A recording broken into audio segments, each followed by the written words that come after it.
Hello, I would like to warmly welcome you to this virtual hands-on feeding tube placement. My name is Elin Ugrud. I work as a head nurse for the Department of Vascular Surgery at Trondheim University Hospital. I am delighted to share this session with Mrs. Annette Vågan. Annette is a nurse and has experience from hospital and nursing homes. She has worked in the health service for about 17 years. And she now works within the Nutricia company and has held about 50 physical trainings on feeding tube placement for healthcare professionals in Norway. We will spend the next 60 minutes together. I will introduce shortly the hands-on by sharing with you key learnings and practical insights from my own experience of nutritional support in daily practice. The aim of this virtual hands-on training is to train virtually an audience of healthcare professionals placing a nasogastric feeding tube on the procedures and on necessary actions that needs to be taken to ensure the correct use of the device and the safety of enterally fed patients via nasogastric feeding tube. After this virtual hands-on training, you should feel more confident to perform a nasogastric feeding tube placement. And we will also cover some general knowledge on nasogastric tube feeding.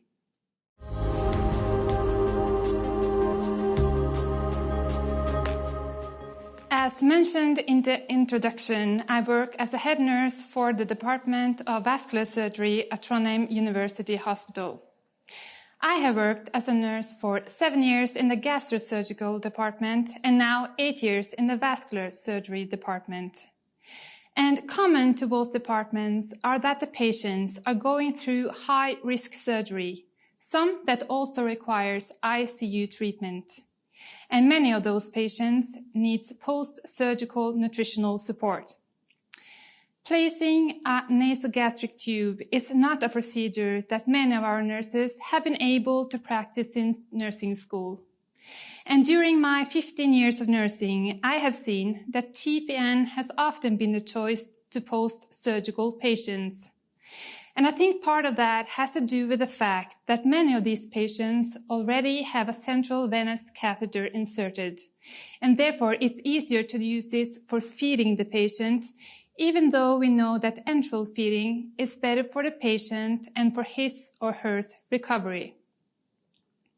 My experience is also that the surgeons often focuses on the surgery itself and on complications directly related to the surgery or procedure and not equally on nutrition. The nurses, on the other hand, are often more focused on the importance of optimal nutrition. We have, through the fast-track surgery, had an increased attention to the importance of enteral nutrition, but there is still an extensive usage of TPN just because this has been the routine for years. Although we have tried to focus on optimal nutrition, many of our nurses have been hesitant to insert the NGT, mostly because of the lack of experience and because they have never been able to practice the procedure. So 1.5 years ago, our clinic participated in a workshop where our nurses were able to practice inserting the NGT on a simulator doll.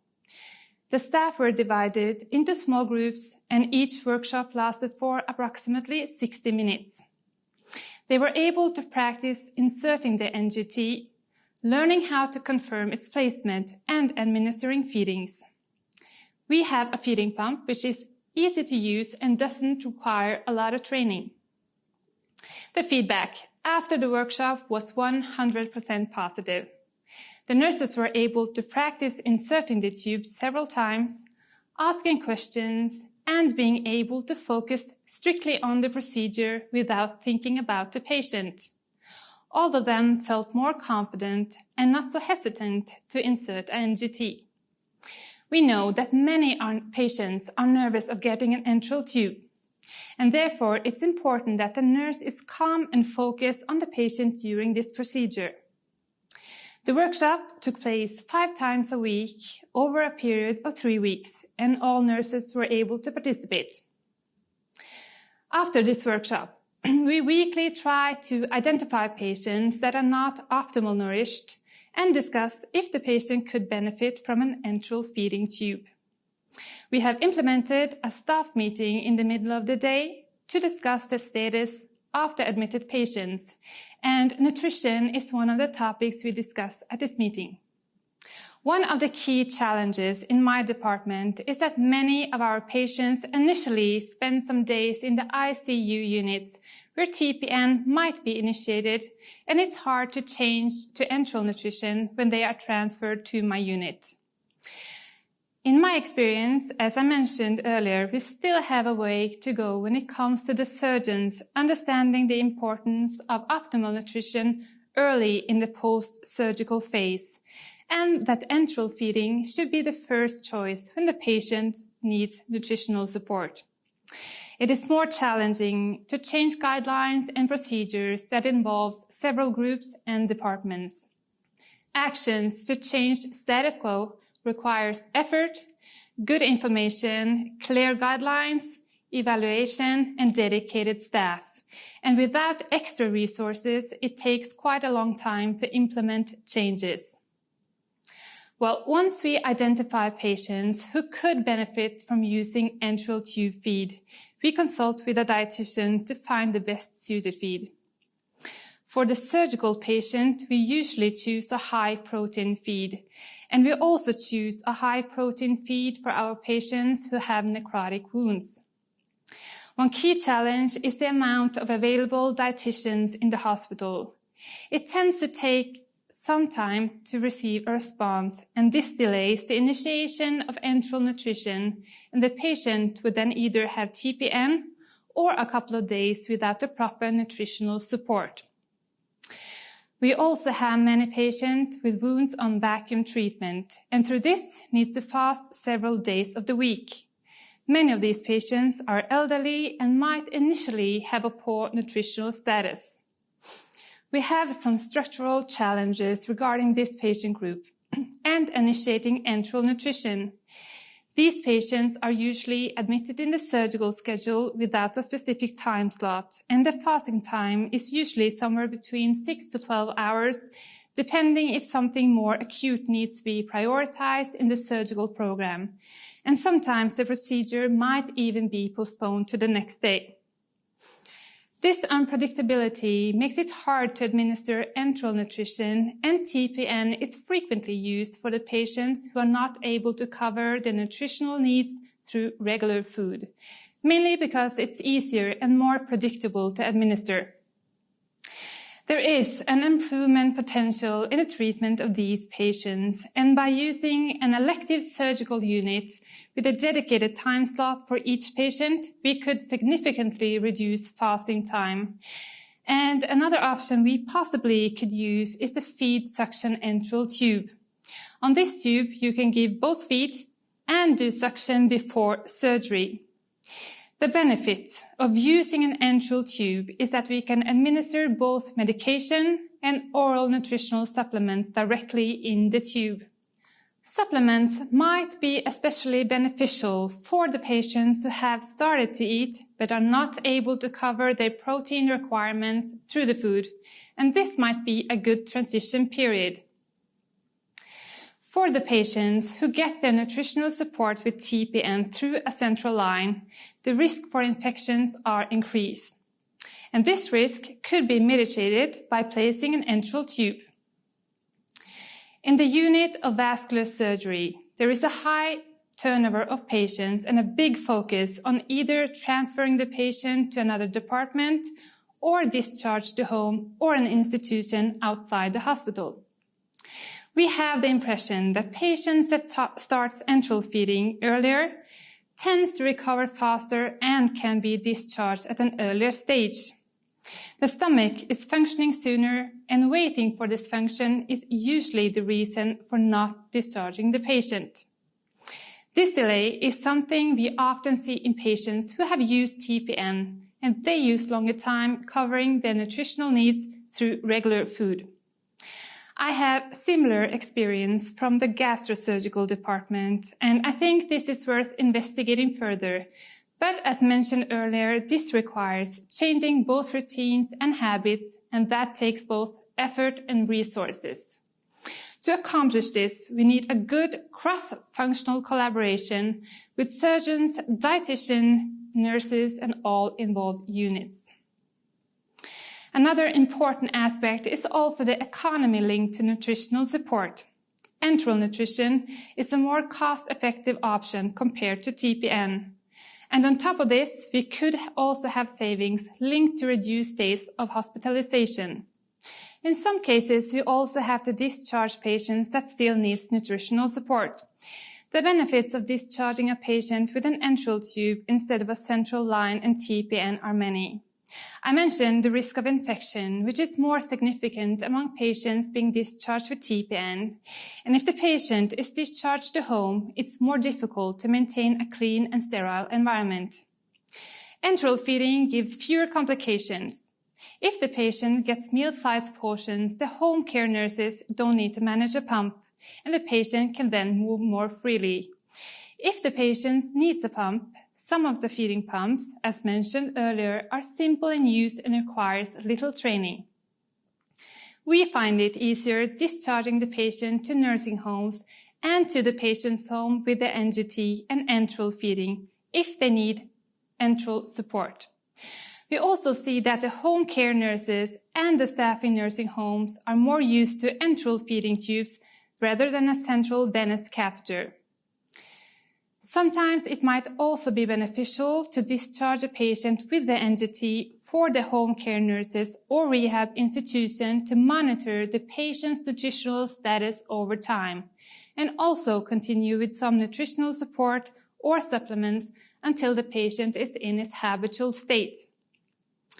Admission time in the hospital tends to decrease, and we know that many of our patients for weeks after discharge have a higher need of protein in their meals.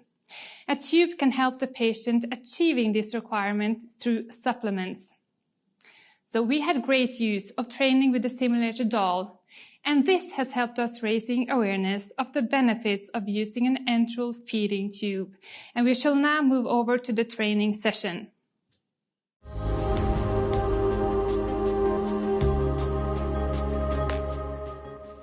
Hi, and thanks a lot, Elin, for bringing outstanding insights from experiences of nutritional support in daily practice.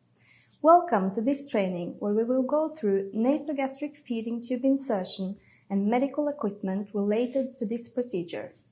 The hands-on training will be performed with a tube simulator doll, as well as medical devices and tube feeds. As Elin said, my name is Annette and I work in Nutricia, Norway.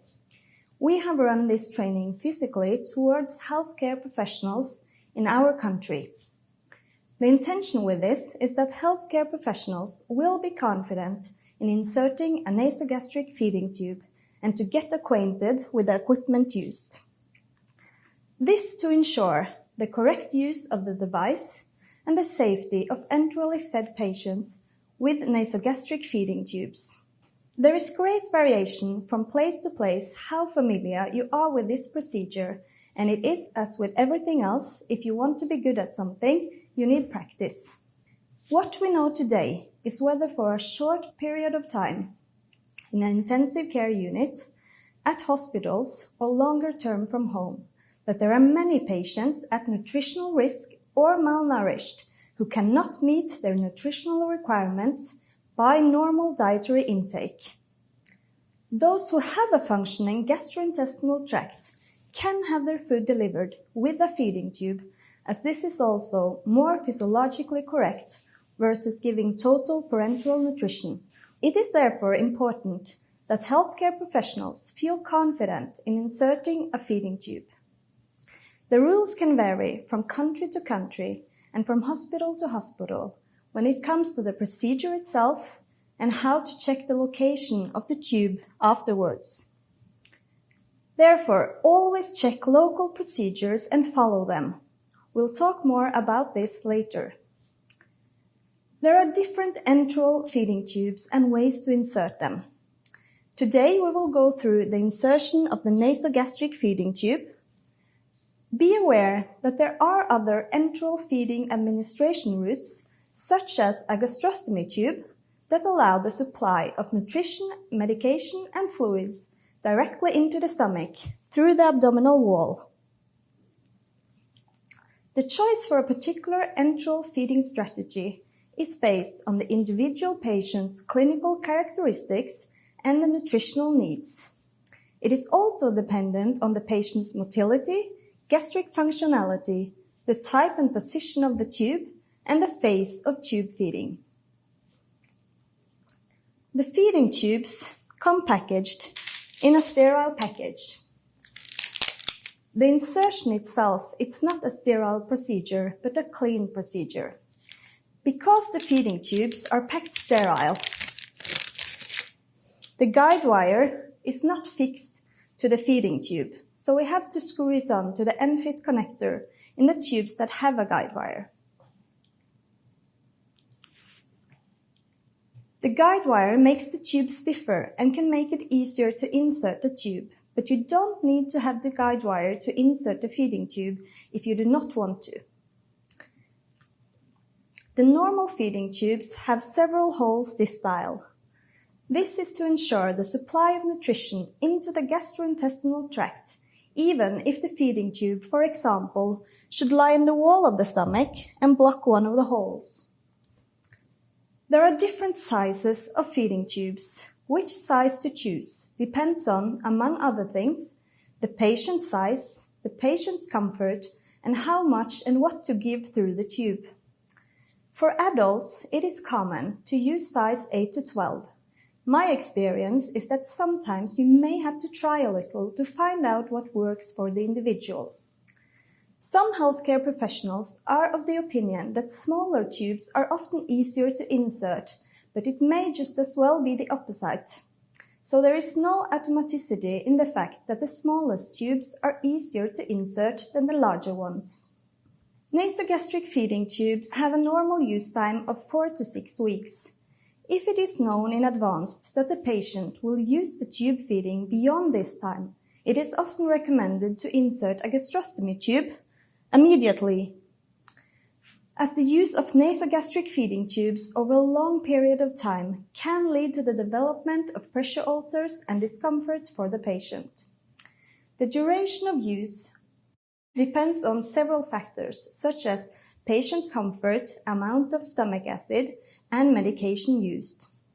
It is important to check the tube during treatment to ensure that it's working properly and that it's in the right place. Many nasogastric feeding tubes have an X-ray tape on the inside that makes them visible on X-ray even without the guide wire inside. Many tubes also have a coating on the outside that makes them smoother in contact with water. If you moisten the outside of the tube with water before insertion, it may be easier to insert.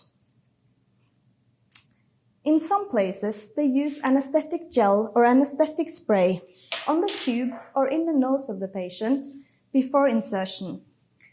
It is often not recommended to use anesthesia. The reason is that anesthesia can inhibit the vomiting reflex and increase the risk of aspiration and misplacement.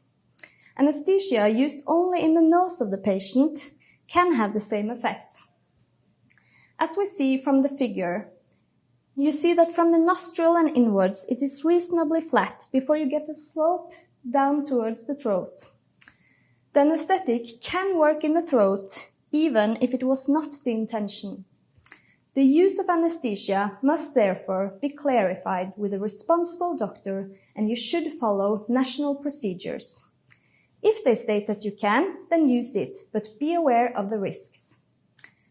Knowing whether the patient has an intact swallowing function or not is important to note before the actual tube insertion. The feeding tubes should be inserted through the patient's nostril, down the pharynx and esophagus, and end up in the stomach. Note that there are also nasointestinal feeding tubes that allow for nutrition directly into the small intestine, if there should be a need for this. In order to position the tube correctly, it is important that you have measured in advance how far down you are going to insert the tube. If you put too little of the tube down, it can stop in the patient's esophagus before the stomach. If you insert too much of the tube, it can coil upwards in the esophagus again or follow the peristaltic movements into the small intestine. There is also a risk of placing the tube in the patient's trachea.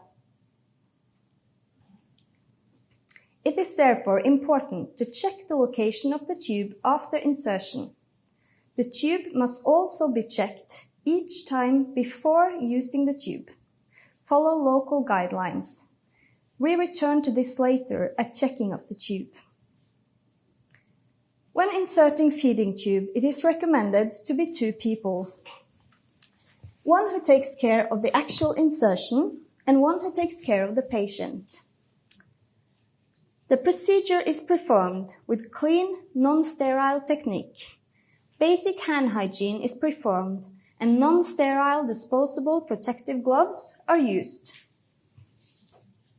When measuring the length of the tube and how far down it should be inserted, there are several methods. I show one of the methods, which is relatively easy to follow. The patient should lie in a supine position with the head centered. The doll is at an angle so that you can see better on the video. As you can see from this tube, which has a guide wire, the guide wire is a little shorter than the tube itself. Make sure the guide wire is screwed onto the connector before you start measuring. I put the end of the tube on the sternum tip xiphoid process of the patient. While holding on to this point, pull the tube further up around the patient's ear and up to the nostril. Make sure it is not too tight or slack. Make a mark with a waterproof marker or a piece of tape. Also note the length measurement in the patient's medical record, etc., according to your guidelines. Patients who are awake and alert should sit as upright as possible in a bed or a chair while inserting the tube. Inform the patient about what is going to happen. Arrange in advance a signal that the patient can use during the insertion to stop the procedure.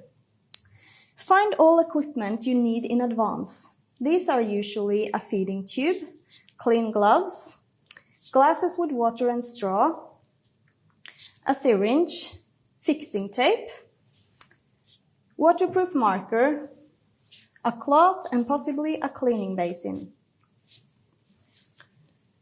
Perform hand hygiene and put on clean gloves. Cover the patient's upper body with a cloth. Moisten the tube with water if you want it to be smoother. Have the patient or assistant hold a glass of water with a straw.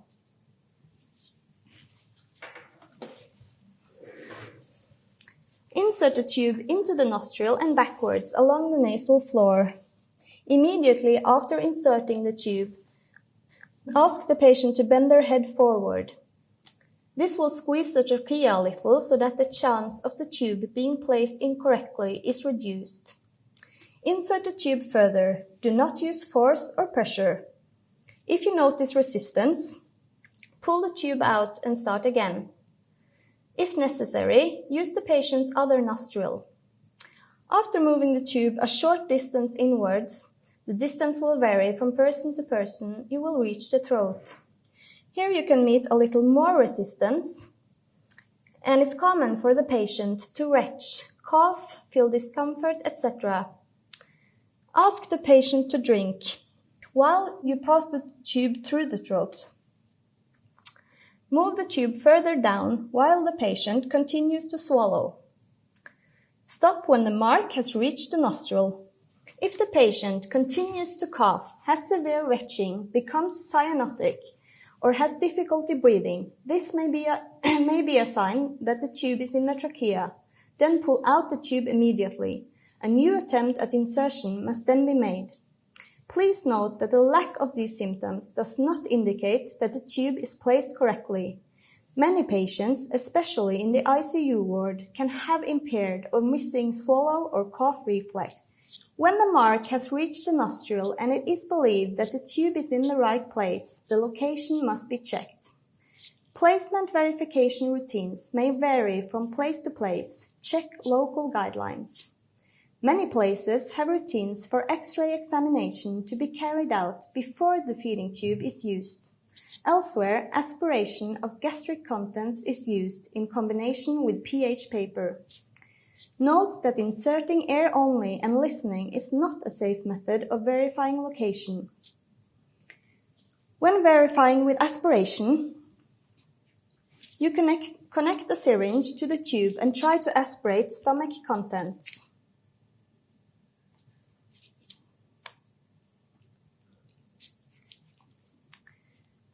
The aspirate can then be applied on a pH paper. pH below 5.5 will usually indicate stomach acid. Be aware that enteral nutrition, medication, and any other condition in the patient can change the pH in the stomach and include this in your assessment. Note that aspirated extracts should usually be put back. If you are not able to aspirate gastric contents, try to adjust the tube a little and positioning the patient before you're trying to aspirate again. If it is believed that the tube is positioned correctly but the patient still feels discomfort, try to pull out the guide wire.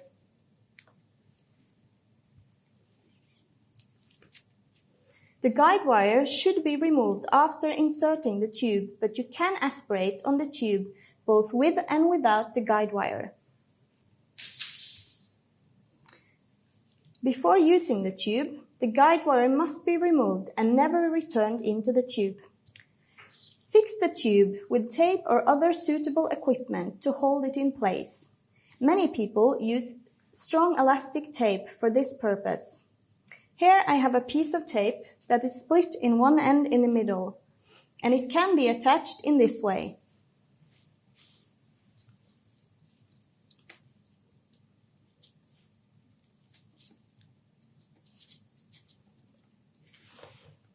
Avoid pulling on the tube to prevent pressure ulcers and irritation in the patient's skin. Also, be careful of the skin behind the ear.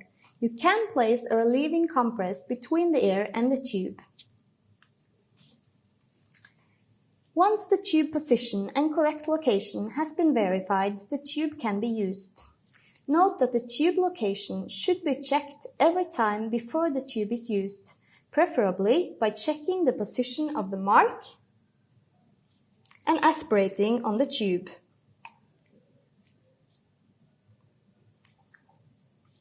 When the tube is not in use, put the cap on so that the tube is closed. There are several ways to administer tube feeding. For all tube feeding methods, this applies. The tube feeding must be given in a time interval of at least 20 minutes.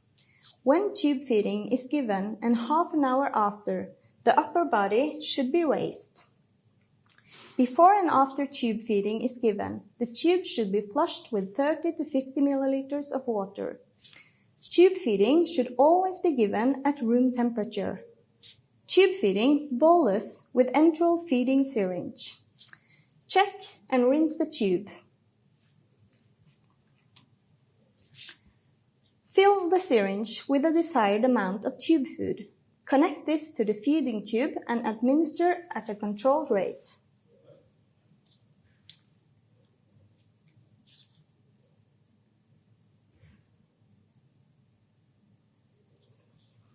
When the meal is finished, disconnect the syringe and rinse the feeding tube with water.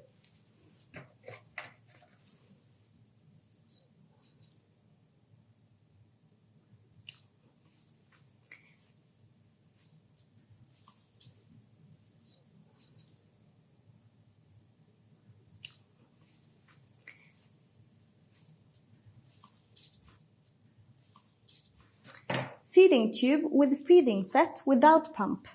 Check and rinse the tube. Use a feeding gravity kit and connect this to the tube bottle.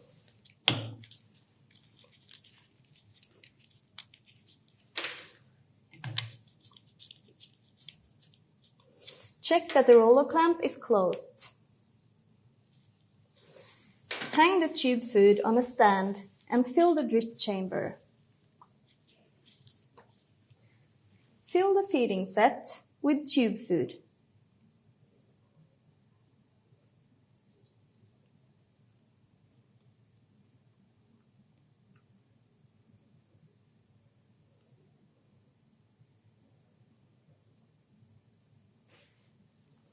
Close the roller clamp. Connect the feeding set to the feeding tube. And start the tube feeding by checking the droplet velocity in the droplet chamber. Adjust speed using the roller clamp.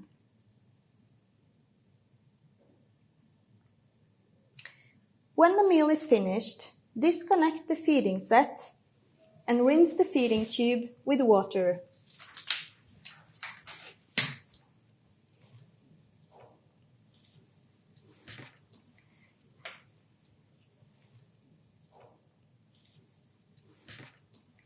Tube feeding with the pump.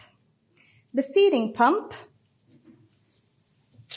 and feeding sets are recommended for most people who are tube fed because the pump can be set to speed and quantity. When using a nutritional pump, you need a nutrition set that fits the pump. It is not possible to use the pump without these kits. Check and rinse the tube. Place the tube food with the opening facing up. Connect the feeding set to the tube food.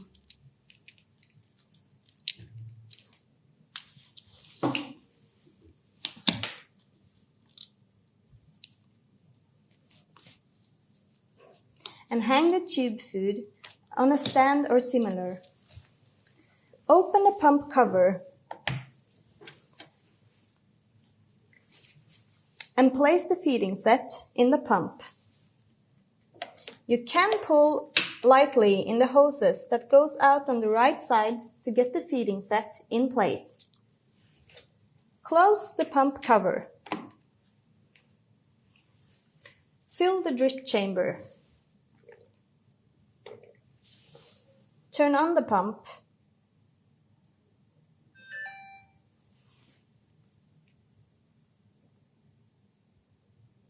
Press fill set and fill the feeding set with tube food.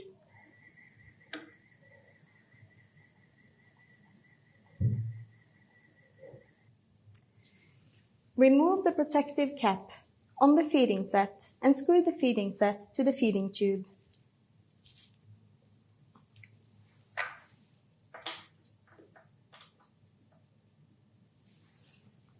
Select the desired program on the pump. Using the pump, you can set continuous feed, intermittent, or bolus. See the user manual that comes with the pump for more information.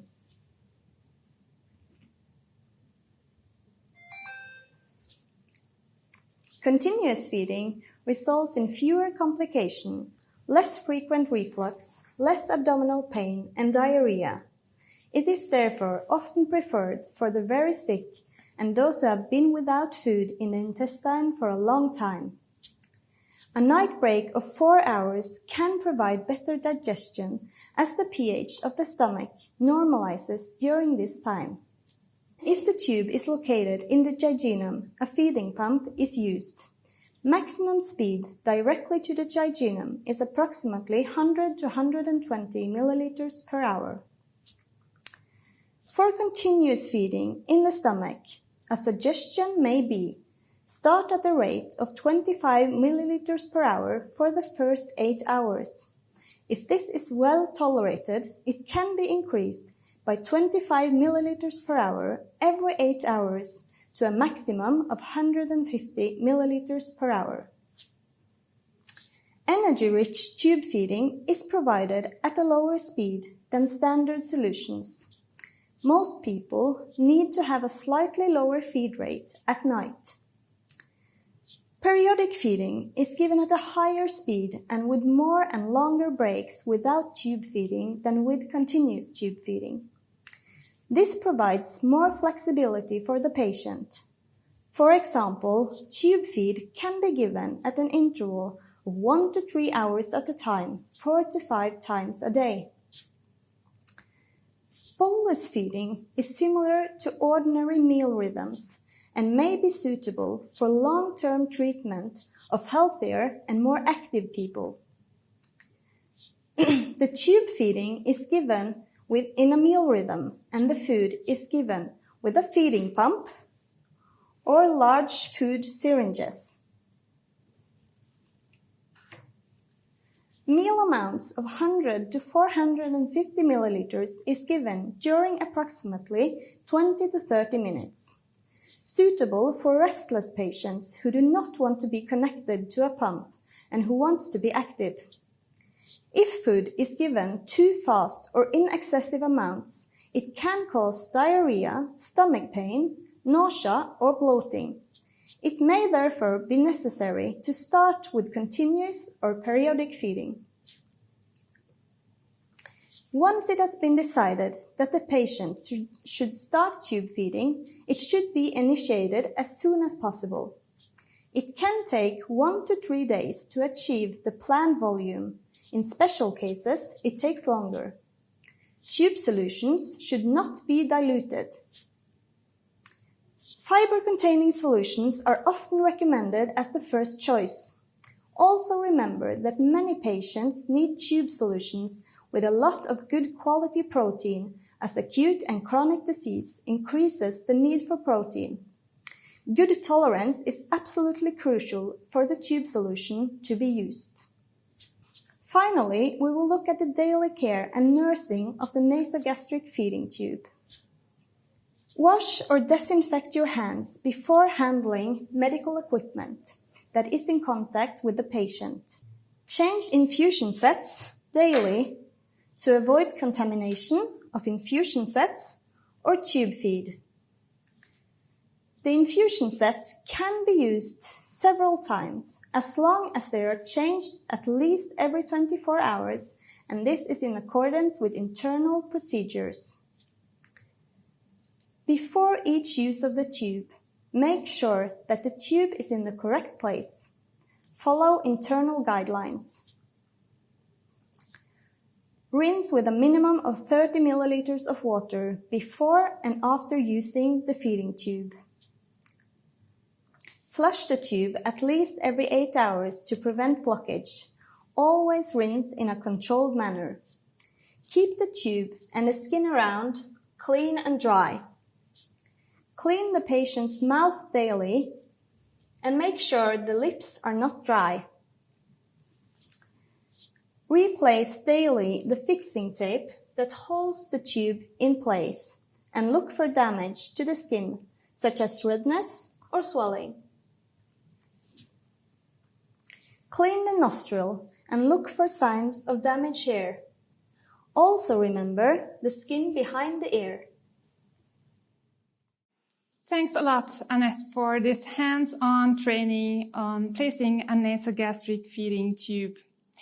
To ensure the correct use of the device and the safety of enterally fed patients via nasogastric feeding tube, we will conclude this training with a series of most frequently asked questions we've got after running this similar training in person.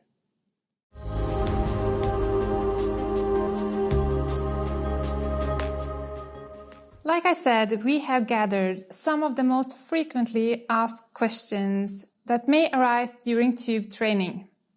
So what determines the size of the tube that we should choose? The tube must be long enough to reach the desired location, and in general, it can be said that smaller patients have narrower tubes. For adults, it is common, but not a rule, to use size 8 to 12. Also take into account how much and which solution to give in the tube, as well as the patient's comfort. Is it easier to insert a thin tube as opposed to a thicker tube? Basically, it's not. You should choose a tube that suits the patient and what you are going to use it for. Thin tubes also coil more easily and they can feel a little sharper to insert. Well, that is my experience as well. Often we see that unexperienced nurses tend to choose a thinner tube because they think it's easier to insert, when in fact it's the opposite.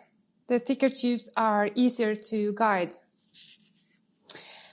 Why is there a guide wire in the tube? To make it easier to insert and place, as the guide wire makes the tube stiffer. The guide wire does not need to be lubricated during the placement procedure. You can also insert the tube without the guide wire if you want to. But why do we have to remove the guide wire? The guide wire is an aid to be able to insert the tube more easily, and it makes the tube stiffer.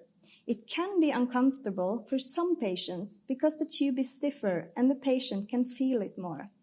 The risk of pressure ulcers increases with stiffer tubes. The guide wire must always be removed after the tube is inserted. Never reinsert a guide wire when it has been removed. Well, I've seen some examples of guide wires hanging by the patient's bed. But after you have removed it, you can in fact just throw it away. Yeah, that's right. Must the guide wire be present during X-ray examination? Many tubes have X-ray tape on the inside, which makes them visible on X-ray even without the guide wire. If you are unsure, check the tube's packaging. In obese patients, we have heard that it can sometimes be a challenge to see the tube with X-ray without the guide wire. The recommendation is to remove the guide wire as quickly as possible for the patient's comfort. Do we have to check the tube placement with X-ray? You must follow internal guidelines at a hospital or institution. Several have moved away from X-ray control because it only gives a picture of where the tube is located at this very moment. Many ICU departments still have routines for X-ray control. Do we need to check the location of the tube before each use?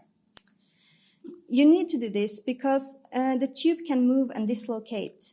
Always check the position of the tube before you use it. Well, this is really important, and sometimes the tape can come loose and the tube be pulled and then dislocate. But how do we check the location of the tube? You could try aspirating on the tube and test aspirate with pH paper. Check the position of the mark you made before insertion. It is important to emphasize that checking the position of the mark itself is not a safe method of determining placement. Checks should be performed before each use of the tube, and you should always follow local guidelines. Why should we not use anesthesia when inserting the tube? It is often not recommended to use anesthesia. The reason is that anesthesia can inhibit the vomiting reflex and increase the risk of aspiration and misplacement. How do we reduce the risk of aspiration? Aspiration is a serious complication where food enters the lungs. The risk of aspiration can be reduced by continuously feeding the tube food or making sure that the patient sits upright during the feeding. Why do we have to flush the tube at least every 8 hours? To prevent it from clogging. One tip, if the tube is clogged, is to try lukewarm water. Yeah. But how should we clean the tube? Use a syringe and rinse with a minimum of 30 milliliters of water before and after using the tube. You can also put the end of the tube in a cup of water and shake the tube a little before putting on the cap. This recommendation to flush the tube with a minimum of 30 milliliters of water is for before, between and after each medication administration, before starting and after completion of feeds in case of bolus administration, or 4 hourly if continuous feeding. For volume-sensitive patients, follow national guidelines and the institutional protocols. Qualified healthcare professionals should make the most appropriate decisions following their local protocols, guidelines, and local clinical needs.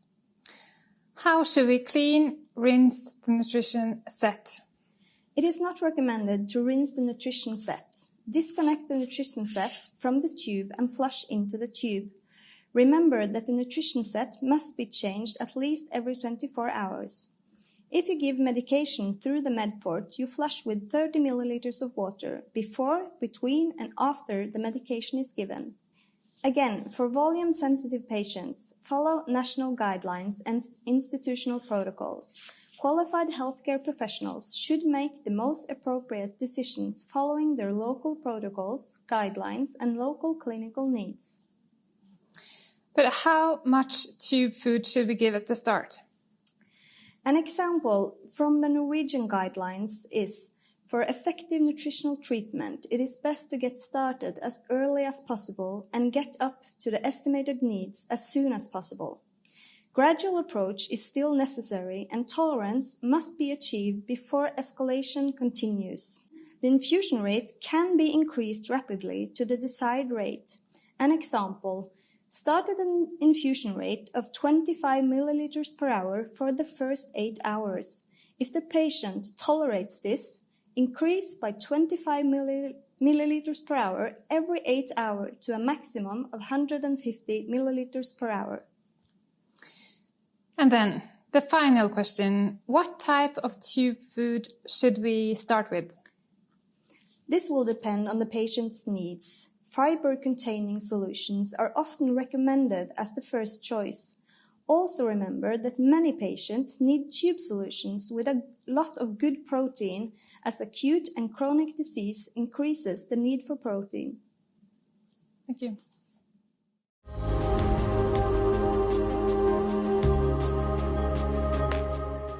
Thank you for attending this virtual hands-on training on nasogastric feeding tube placement. We hope this session was useful and that you now feel more confident in the procedures. Thank you.